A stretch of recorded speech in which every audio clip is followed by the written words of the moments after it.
Okay, bago tayo magsimula mga kapatid, meron kasi ako nakita dito, sabi ng ganon, padami na daw ng padami ang mga anti-Duterte sa Mindanao. O, sa mga taga Mindanao dyan, ramdam nyo ba na marami ng anti-Duterte dyan sa lugar ninyo? Pumunta kami ng Tagum. Tinanong ko sa tricycle driver, solid Duterte ba dito? Oo naman, no? Bisaya nga lang, di ko masyadong maintindihan.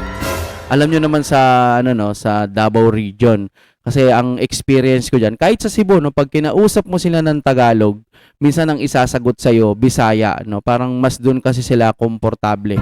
Kadalasan sa inyo, sa mga iba diyan, yun ang naranasan ko kasi. Kayo, ano bang naranasan nyo diyan? May Tagalog pero mas madalas nilang gamitin talaga yung Bisaya kapag kakausapin kanila.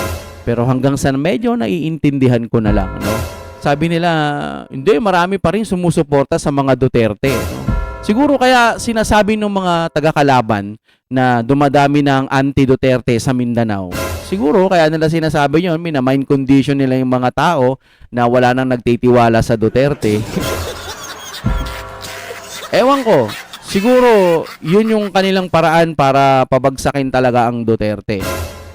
Ang tanong ko nga bakit naman maraming magiging anti-Duterte sa Mindanao? Ang ganda-ganda ng Mindanao, no? Hindi naman natin sinasabing hawak ng Duterte ang Mindanao. Pero karamihan dyan, mas marami ang gusto ng pamamalakad ng Duterte. Tama ba yung grammar ko?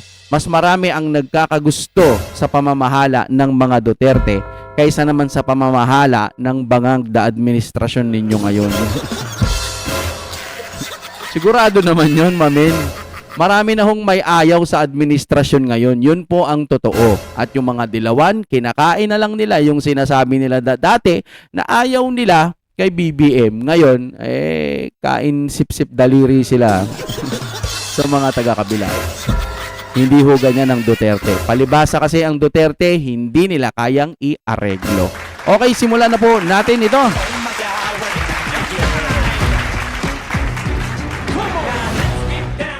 Alright, syempre.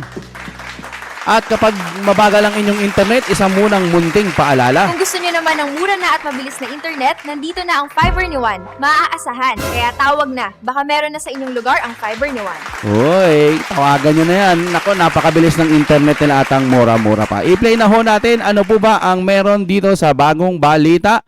Isang araw, napabalitaan na full alert ang Malacanang. At ako naman ay nagtaka, bakit Full sila alert? nag-full alert, no? Dahil sa totoo lang, ang tagal-tagal ko nang nagdadasal na mag-people power, di naman nangyayari. Pero, nagtaka rin ako dun sa mga imahe nakita ko sa Oo.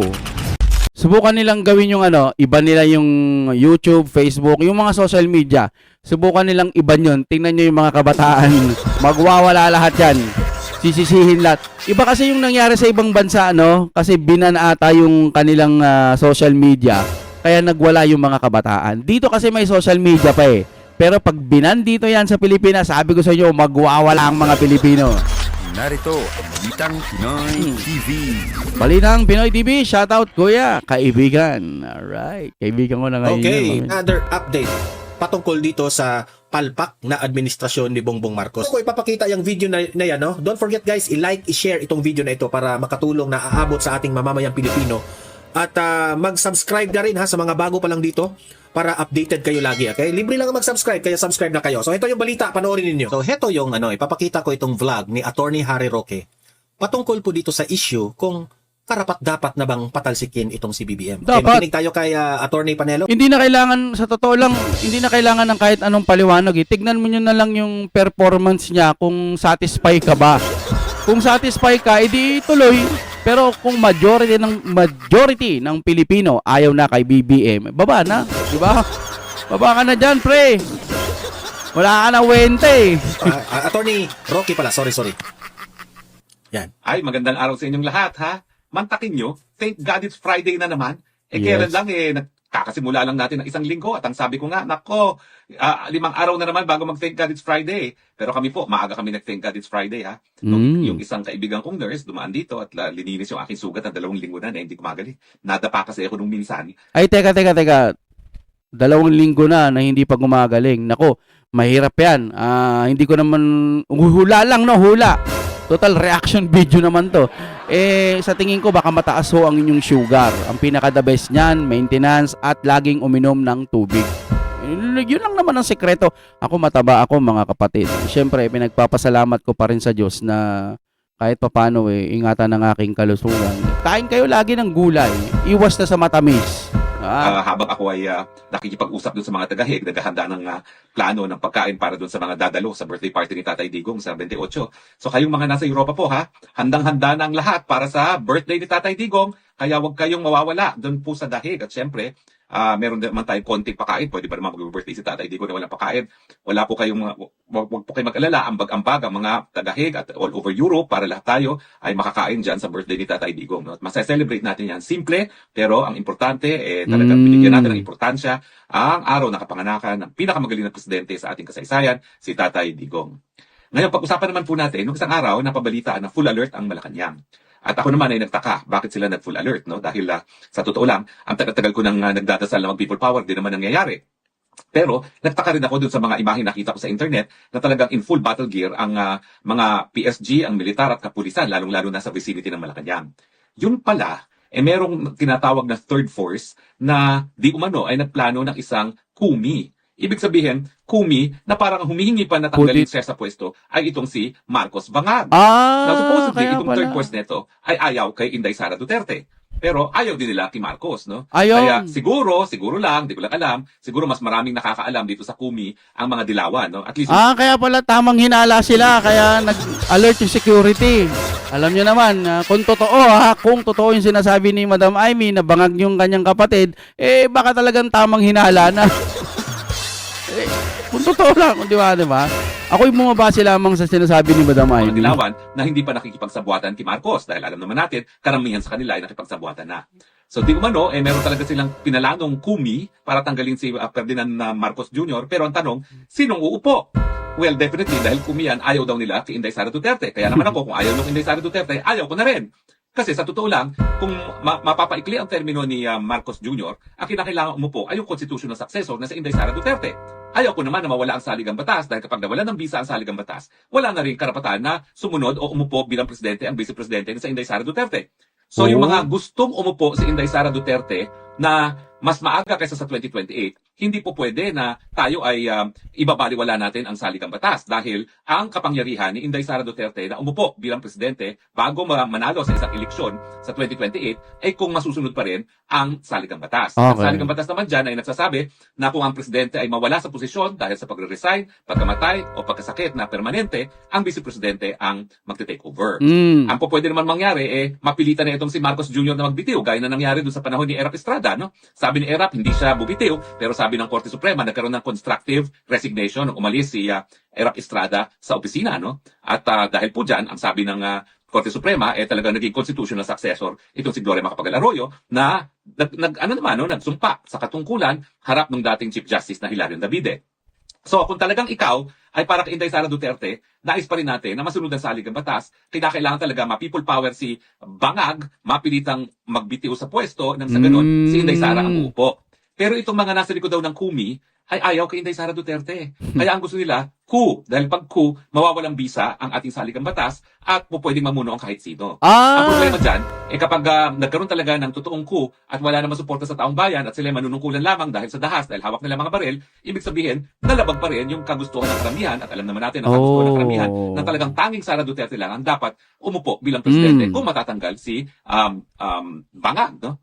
Tsaka di ba, lagi naman to alam naman na to ng karamihan Kaya lang naman nagkakaganyan itong mga dilawan. Hindi mo na alam kung sala sa init, sala sa lamig, sip-sip sa daliri ng mga maduduming mga politiko at kung ano-ano pang mga pinagkagagawa sa buhay, sumasakay sa bus na mag-isa, nagta-tricycle, nagpapa-picture, tapos meron pang taga-kabila na nagdadasal, tapos ang ganda, perfect shot talaga, ginamit pa yung Panginoon para lang masabing mabait siya.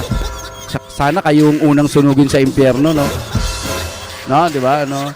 Alam nyo, itong nangyayari sa ating mga hindi pala atin, sa kanilang mga masasama. alam nyo, litong-lito na sila. Kasi nga, dilawan, kapag pinabagsak na nga nila si Marcos, may posibilidad at malakas ang chance naman talaga, nasa batas naman yan, na ang magiging presidente, si BP Sara, ayaw din nila kay BP Sara. Kaya kunwari ngayon, maka-Marcos sila. Marcos, hindi dapat mawala si Marcos kasi masipag, okay naman siya. Pero ang totoo, ayaw nilang mawala si Marcos. Kasi nga, mas masahol pa ang pwedeng mangyari sa mga kurakot, sa mga magnanakaw, sa mga tiwaling opisyal.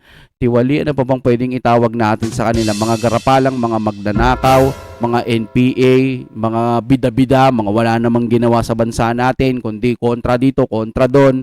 Kung titignan nyo yung mga nagawa nila habang nakaupo sila, wala naman. Diba? Yan yung mga gustong umupo kasi gusto nilang yumaman, gusto nilang gumanda ang buhay nila sa pamamagitan ng nakaw. Ngayon, kaya niyayakap na lang nila yung tore. Kumbaga tower hug na lang sila ngayon dito sa presidente. Kahit ayaw nila, sige dito na lang muna tayo. Kaysa naman dun kay BP Sara na kapag ito nakaupo, yari tayo. Totoo yun. Lahat lang naman ng may ayaw kay BP Sara, yung iba, hindi lang talaga makaunawa. Naiintindihan natin yon. Mga hindi nag-aral ng sapat na impormasyon para makilala ang mga Duterte, naiintindihan natin yon. Pero dun sa mga sarado na yung utak, wala na tayong magagawa din doon. Isa pa ang pinakamatindi doon, yung talagang mga magnanakaw, yung mga masasamang tao, yan yung gustong magpabagsak talaga sa mga Duterte. Dahil pag naupo ang mga Duterte, durog na naman sila. Di ba? Ano? Tuloy tayo, Pero ano? ang tanong, sino nga ba yung nasa likod sa Kumi? Well, hindi ko po pwedeng mapangalanan dahil ako naman po ay walang pamamaraan para ma-verify kung sino sila. Pero nakuha ko mga impormasyon, siya po ay isa sa pinakamayaman sa Pilipinas ngayon. Oh. Bagamat siya ay talagang naging super yaman sa panahon ni Marcos, alam daw niya na hindi na raw tatagal itong Marcos. Kaya nais nila matanggal na si Marcos kesa matanggal pa si Marcos at umupo si Inday Sara Duterte. Ibig sabihin, itong mga nasa likod sa Kumi, bagamat sila ay nakilabang kay Marcos, alam nila hindi na magtatagal si Marcos. At dahil ayaw nila umupo si Inday Sara Duterte, uunahan na nila. At kapag naunahan I think mga dilawan ito eh. na nila na matanggal si Marcos Jr., mag-uupo sila ng ibang tao at ng militar. Ang usapan na ay magkakaroon ng isang civilian leader, parang chairman ng isang transition council, EC-EC, at ang uupo dyan ay parang isang junta na ang mga tao din ay wala namang mga mandato sa taong bayan, pero at the same time, nakangako sila na lilinisin nila ang gobyerno at para ihanda sa honest to goodness na eleksyon. Alam nyo, nung minsan narinig ko rin si Tatay Digong nang sinasabi, kinakailangan talaga militar ang maglinis sa ating lipunan. At matapos malinis ang lipunan, tsaka dapat tumakbo si Inday Sara Duterte. Paano kung yung militar, nabibigyan din ng maleta? No? Kung paano lang? Wala. Wala akong nakikitang pag-asa ngayon na magbago ang Pilipinas. Sa ngayon, wala ho talaga. Hanggat madumi itong ating pamamahala, wala. Hindi nga maasikaso yung nangyayari sa atin ngayon. Nagmahal-mahal na ng gasolina ngayon. Hindi mo lang gumawa ng paraan. Hindi naman natin sinisisi nga ang Pangulo. Kasalanan ng Pangulo kung ba't may gera. Hindi naman ganoon. Ang sa atin lang sana, gumawa ka ng paraan. Yung matalinong paraan, hindi yung pangbobong paraan. Diba? Bilang presidente. Ang problema, kung itong mga Kumi ay ayaw kay Sara Duterte, anong garantiya natin na matapos sila maglinis, hahayaan nilang manalo si Inday Sara Duterte? Yan ang problema. Kaya nung nabalitaan ko yung Kumi na yan, talaga ako hindi susuporta dyan dahil wala nga pong garantiya na kapag natanggal si Bangag at ang pangako nila ay lilinisin nila para nga magkaroon ng malinis na eleksyon, kung ayaw naman nung nagpipinan sa kanila kay Sara Duterte, baka pagkatapos sila mag-coup, mawili sila at ayaw Yun na lang. nila paupuin si Inday Sara Duterte.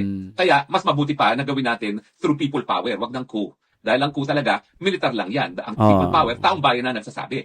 Mahirap din kasi ang people power sa panahon ngayon. Kasi nga, yung iba wala namang pakialam. No?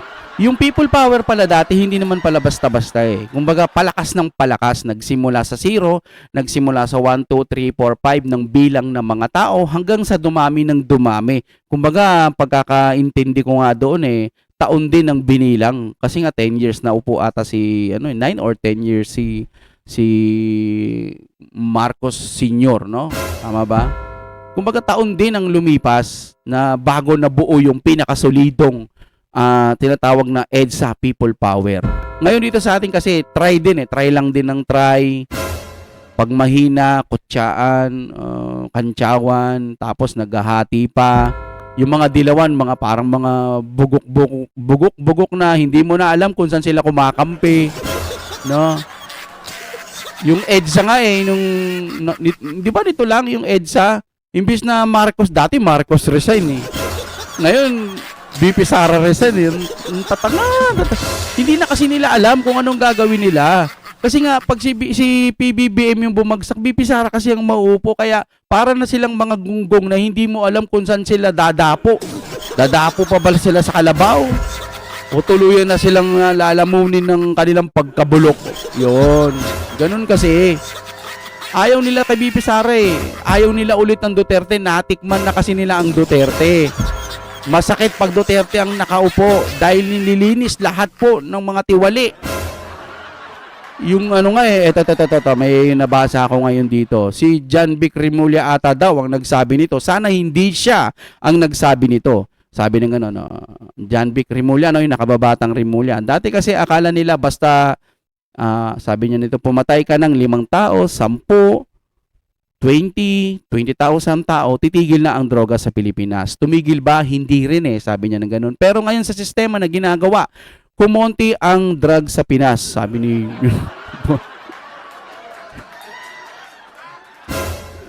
si John Vic Rimulya.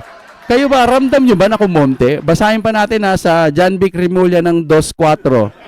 It is a more effective way of solving the drug menace, ba tawag dito, rather than killing people. Pwedeng tama ka, pwedeng mali ka din. Alam nyo, sa panahon ngayon, ang daming sinasabi ng ganito, nakahuli sila ng illegal powder. Ang dami-dami, bulto-bulto, ang dami nilang nakuhang mga illegal powder. Pero ang tanong ko dyan, meron na bang lumutang na sa tingin nyo meron na? Yung mastermind, meron na bang ganon?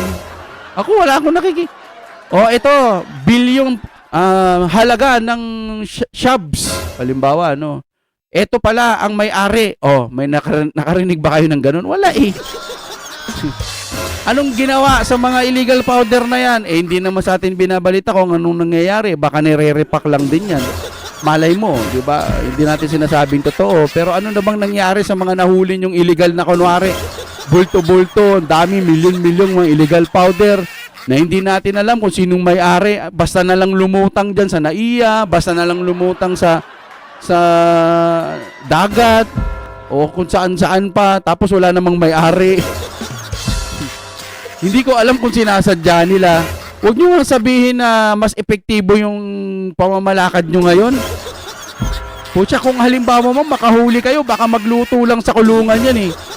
Alam nyo ba kaya nagbibigay ng example ang Duterte na pananakot niya na kailangan ma-deads lahat ng mga nagbibenta ng illegal powder para po wala nang umulit. Kasi pag ikukulong mo lang sa kulungan kasi daw, nagluluto daw. Baka dun pa nagluluto ng illegal powder tapos dun pa magiging boss. Yung mga drug lord, pag pinasok mo sa kulungan, sila yung hari dun eh. Diba? Kaya, si Tatay Digong, parang balita ko nun, ewan ko kung totoo, parang hinuhulog na lang sa helicopter. Yung mga drug lord. Merong mga drug lord na nahuhuli ang Tatay Digong na ginagawa niya ng mga pinaparusahan niya. Ang kaso, hindi po ibinabalita ng mga bias media. Ito, kanila na ang media eh. Pero may nakita ba kayo? Ito, drug lord, nahuli namin. Wala! Saan sila busy? Pagpapabagsak pa rin kay Inday Sara Duterte. Di ba? Tuloy-tuloy na tayo mga kapatid ha. Saan ba to? Ito. At kapag taong bayan naman na nagsabi na kinakailangan matanggal na itong si Bangag, walang magagawa. Dahil ang sabi na ng Korte Suprema nung panahon ni Cory, kapag taong bayan na ang nagdesisyon sa pamamagitan ng isang revolusyonaryong gobyerno, wala nang magagawa ang kahit sino pa. Yes. Pati pa yung mga nadeklarang panalo ng COMELEC, napapaliwala na yan kasi nga revolutionary government. Oo. So, ang suma total, yung napabalitang coup, mukhang merong katotohanan, pero ayaw nila kay Inday Sara Duterte. At ang sinasabi nila, sila ay magkakaroon lang ng transition government pagkatapos magkakaroon ng honest goodness elections. Ako, medyo... Alam mo yung mga yan, dilawan yan sigurado. Ayaw din yan ng pagbabago. Gusto lang din yan sila mas nakakakurakot kaysa doon kay Romualdez. No, ganun lang sa tingin ko, opinion ko lang to kasi nakikita nila ba mas malaki atang nakukuha ni PBBM, tayo wala di ba? Hindi rin dapat maupo si VP Sara dahil pag nakaupo yan, yari tayo, lalo tayong hindi makakakupit. So, ayaw ko suportahan yan dahil alam ko sa mga kaunting impormasyon na alam ko na ayaw nila kay Inday Sara Duterte. So ayaw nila kay Inday Sara Duterte, ayaw ko rin sa kanila. Di ba? Bakit naman tayo magtitiwala na ibibigay nila o hahayaan nila na makahalal si Inday Sara Duterte sa isang malinis na eleksyon? Kung sa mulat-mula, sinabi na nila ayaw nila kay Inday Sara Duterte. At saka ang nakakaduda, bakit ayaw nyo? Ibig sabihin, ang talagang nagpupush nitong third force ng Kumi ay yung mga dilawan na talagang kain-suka. Oo. Yung mga, hindi lang kain suka. Yung alam mo, madumi ang kamay ng mga magnanakaw, di ba? Sinisip-sip nila yung mga daliri noon. Ay, may sisingit lang po tayo mga kapatid. Sabi kasi ni Manang Claire, no oil crisis but crisis committee form. Form. Alam mo kung ano mga pinag-i-English ng mga gagong mga taga-announce ng ng gobyerno natin No oil crisis, kitang-kita mo na nga ang mahal-mahal ng gasolina natin Tapos sasabihin mo no oil crisis. Sira ulo ka ba? Tapos kunwari, dadahilanan mo kami ng mga English o mga kung ano-anong salita na hindi naman alam ng mga Pilipino natin yan. Ang naiintindihan nila, mataas po ang ating gasolina ngayon. Nakasabay na pwedeng tumaas na rin ang mga bilihin. Hindi ba crisis yan? Ay ano lang yan, but crisis in committee form, etc. English, matalinong English. Ganito, halimbawa, magpapagasolina ako, nagulat ako, 100 na, 105. Pagasolina po, 105. Hala, bakit 105 na? Dati 55 lang yan Bakit naging 100 na? Huwag kayong mag-alala, hindi pa naman oil crisis ngayon kasi ano naman, but crisis committee informed na English, matalino. Okay. Mabuti na lang, hindi pa oil crisis. O sige, magpagasolina na ako. Ganun ba gusto nyong gawin sa mga Pilipino? Tanga-tangahin nyo na lang. Kayo, papayag ba kayo? BBM pa rin kayo? Kadiri naman kayo. Tanga na, ganyan na nga ginagawa ng... Tanggapin mo na may oil crisis tayo ngayon. Crisis ngayon tayo sa gasolina. Ang taas-taas ng mga... Kahit saan ka lumingon, ang tataas ng presyo ng gasolina ngayon. Hindi naman natin isisisi sa Pangulo Ang sa atin lang, sabihin nyo kung ano yung totoo, hindi yung tatangahin nyo. Yung mga Pilipino, hindi, walang no oil crisis. No oil crisis, wala. Ano lang yan? Etc. Channeling, ganito, ganyan. Matatalinong mga English na hindi naman naiintindihan ng mga kapwa Pilipino nating mga mas mahihirap. Si tricycle driver, naiintindihan niya ba kung anong ibig sabihin ng no oil crisis but crisis committee form, etc.? Hindi niya naiintindihan yun. Ang naiintindihan niya, nakikita ng kanyang mga mata, ang taas na ng gasolina. Tapos sabi mo hindi crisis. Ano sasabihin namin? Ay, hindi naman pala crisis Bakit? Sabi ng gobyerno, hindi pa daw crisis yan. Kaya tuloy lang tayo sa buhay. Cha, magsaya tayo. Tapos ikaw, BBM ka pa rin. Ay, ang gago mo.